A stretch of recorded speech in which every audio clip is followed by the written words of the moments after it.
Not that you're planning on going to prison, but if you do go to prison, you should definitely figure out what job you want right when you get to prison. I did not know that. So I waited. I mean, I didn't know anything. I'd never been to prison. So they assign you to an orientation cell, and then your counselor calls you, and they eventually assign you to a more permanent room. That's another thing. You can go find somebody that has an open bed and go to the counselor, at least at the prisons that I was at, and then he will put you in the room you want to go to. So I learned that as well the hard way. But anyway, I get a call over the intercom, louder, come to my office. I get there and he's like, you work in the kitchen. Starting tomorrow, be up and ready by the door at 5 a.m. And I have these plasticky steel toe boots that I have to wear. So I'm ready in the morning and I march up to the kitchen.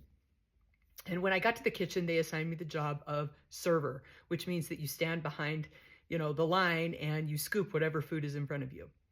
Now, I learned this the hard way. You're not supposed to give 2 scoops to people. And I can see why that would be the case if it's like chicken or dessert, because the girls will give their homies extra food. But for me, when the girl asked me for an extra scoop of carrots, I gave her 2 scoops. And the officer started screaming and swearing at me. And the girl next to me, she's like, you need to tell her to F off. She shouldn't talk to you like that. And I'm thinking, this is so outside of my universe. I just kind of stood there frozen. And after that shift, I decided I wanted to get a different job. So I started looking around and I decided that I really wanted to work in education. So every day when I got done with work, I would go over and volunteer helping girls with GED and education. And they agreed to hire me, but I had to get the kitchen to release me. And the officer's like, no, I need servers.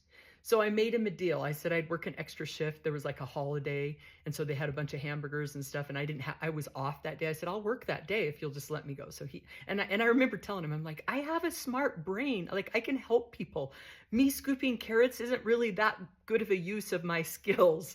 He didn't really care too much about that. But when I agreed to work the extra shift, he released me and I was able to get a job in education. And that's the majority of what I did when I was in prison. I worked in education. I wrote curriculum and taught classes, and that was really meaningful work for me.